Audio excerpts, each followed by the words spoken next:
What's going on, y'all? It's your boy Jay Clark here. Welcome to my channel. This is the first time I'm doing something like this, like a long form type conversation. Just something that I think is vitally important with this 2024 election happening in real time. So I'm not going to belabor the point. I know where you guys are here. We're going to talk about the 10 things that I believe are wrong, severely wrong with this election. Now, this isn't a pro-Democratic or pro-Republican video. I'm not telling you which side of the coin you should land on, but what I'm saying is this election has its own inherent issues that I believe need to be thoroughly discussed, and I would love for you to watch this video before you head out to the polls. Let's get into it. Now, the very first point I have to get into this is that the Democratic selection was not nominated. Kamala Harris was never voted as the Democratic presidential choice, meaning there was no primary held for this candidate. Now, that has both positives and negatives, however you want to cut it. I'm sure you could land some bullet points on each side of that, but nonetheless, that is a pretty big deal if you ask me. The people, the party, there wasn't a proper process in order to select Kamala Harris as the Democratic nominee for president. I believe that's a huge issue, and we like to gloss over it, but it's a really big issue that the people didn't get to decide who was put on that ballot. There was no proper process for that. And we can get into that a little bit more, but that goes on to my next point of Joe Biden randomly steps down. Now, there's a lot of people that question the timing of the debate and how it ended up unfolding that Joe Biden was stepping down as the Democratic presidential nominee.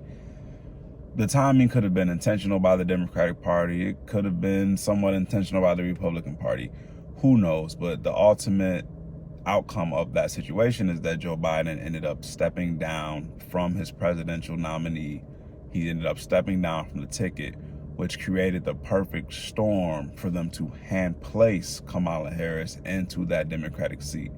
Now, what's vitally important, I feel like I should mention, is that the speeches and the rallies and the organized talk that is done by the Democratic nominee, it doesn't necessarily need a face on it. Whether that was Joe Biden, whether that was Kamala Harris, whether that was JFK, the language and the organization of the speeches and the bullet points they hit would have all been extremely similar no matter who was on the front of that ticket for the year 2024. So regardless of who it is, they're going to say the same stuff. They just have to pick a face. And the process that led to Kamala Harris being that face is very sketchy, to say the least. The third issue I want to highlight in this election of 2024 is the fact that there's been multiple assassination attempts. Now, depending on which side of the coin you are on, once again, you may question the validity of these assassination attempts. You may question whether or not they were real, whether or not they were moral, immoral, whatever have it. But regardless of that, these things happen. Regardless if they were true or false, they will have an effect on the election. Now, I won't get into it now, but my next point may reveal to you that this could be all fair game anyway, real or fake. But these assassination attempts happening during the election in my lifetime is certainly unprecedented. And the fact that we have video footage of one that was at a rally in a small town, and it could have been a lot more ugly of a situation had that bullet penetrated in a different spot. This whole country, this whole election would have been much different today. So whether you think it's real or fake, it happened not once, but twice. And that fact will have an outcome on this election, which leads me into the next point. This is one of the biggest pinpoint, even of this list, this is one of the biggest issues that I believe exists within this 2024 U.S. presidential election. And I don't want to speak too long on this point, even though I feel like we really need to hit home on it. During the presidential debate between both Kamala and Donald Trump, I believe also Joe Biden and Donald Trump, there were specific questions asked to the Democratic side about utilizing the U.S. justice system as a weapon for political gain. Each of those times, I know one for sure. I can't recall if it was Kamala or if it was Biden. The debates were about the same regardless. But either way, it was brushed aside by the Democrats. It was presented as if it was necessary to protect democracy. The Democrats admitted to lying on Donald Trump. They admitted to wasting, however you want to look at it, taxpayer dollars, the government's time, however you want to look at it. They admitted to lying on Donald J. Trump in order to make him look worse to the public. Not only did they lie, they presented criminal charges. They presented him as a felon. They repeated this rhetoric as if Donald Trump was a terrorist, a war criminal, however you want to label it. In broader terms, a felon, a convict.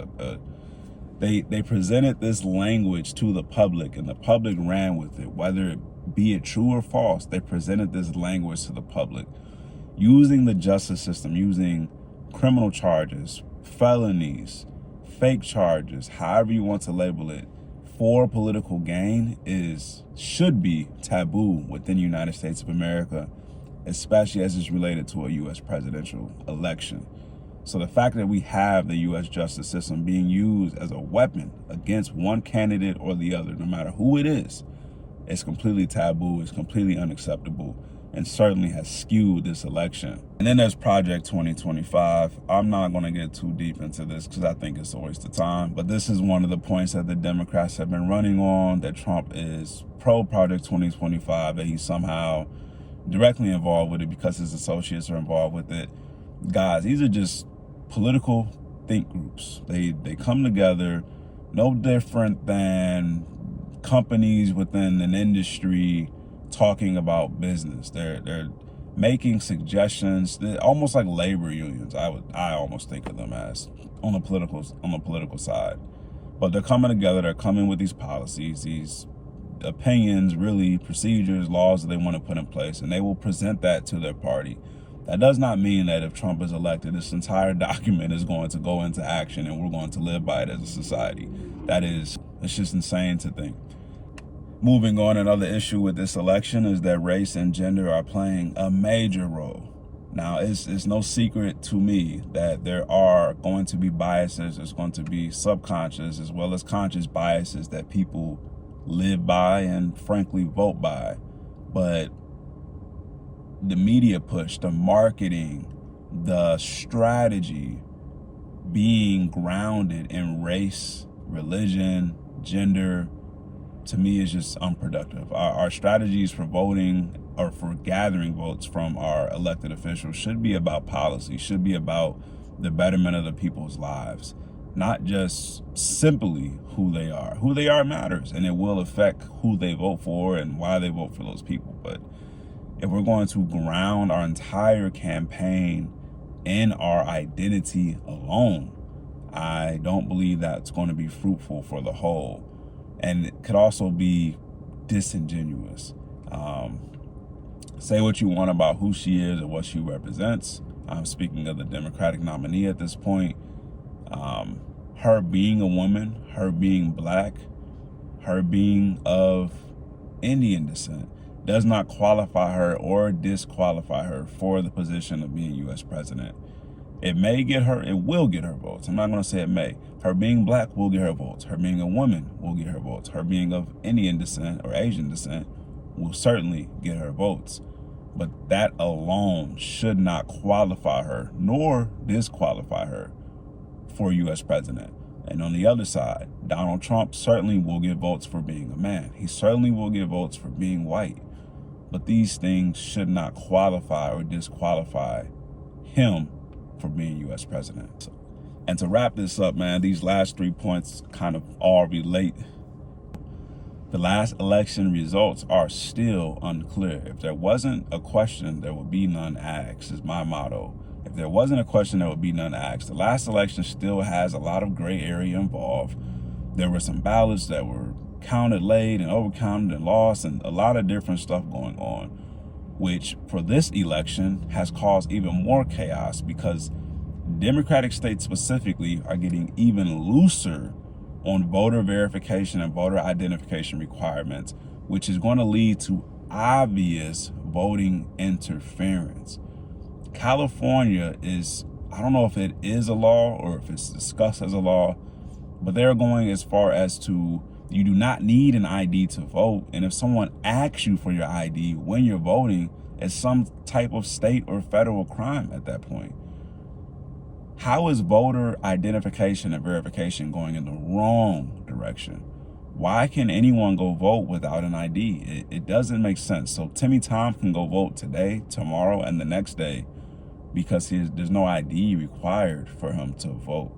It really doesn't make sense, and it will be justified by one side and it will be demonized by the other. I don't want to demonize it, but I do want to question it. Whether you're voting for the left or the right, the blue or the red, her or him, you should want a clean election. You should want to know that the votes that were cast in are the votes that were counted, and there's no discrepancies in between.